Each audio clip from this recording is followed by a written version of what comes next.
On fait un grand trou autour de l'arbre et on fait attention de ne pas laisser d'air quand on rebouche.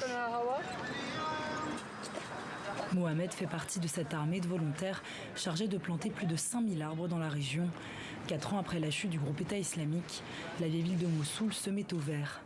Une campagne écologique initiée par l'Œil de Mossoul, un média citoyen et financé par la France. Avec les guerres qu'a connues l'Irak, les arbres ont été négligés, parfois coupés ou détruits par Daesh, ou pendant des opérations militaires pour libérer la ville. Tout ça a affecté la biodiversité à Mossoul. Le développement durable passe aussi par la reconstruction de la ville, endommagée ou détruite à plus de 80% par les bombardements. Un chantier mené par l'UNESCO depuis 2018. Première étape, récupérer des matériaux naturels. Sur le mur à droite, c'est l'ancien albâtre. Et de ce côté, c'est un nouvel albâtre car ce mur a été pulvérisé par une frappe aérienne. Nous avons récupéré l'albâtre dans les décombres après la bataille finale et nous l'avons recyclé pour reconstruire les maisons. Les matériaux naturels comme la chaux, la terre et l'albâtre local vont permettre de reconstruire les habitations bombardées pendant la guerre.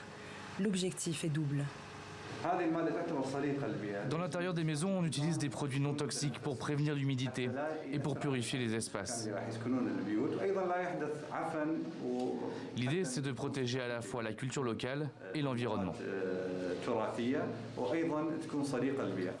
Les habitants, comme Amira et son fils, sont ravis de retrouver leur cité comme ils l'ont connue avant la guerre.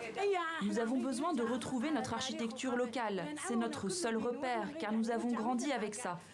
C'était important pour moi qu'on rebâtisse ma maison à l'identique, car tous mes souvenirs sont ici. Mossoul a aussi l'espoir de préserver son identité multiconfessionnelle. Après plusieurs opérations de déminage, 2 églises du centre historique et la mosquée Al-Nouri seront reconstruites ces prochains mois.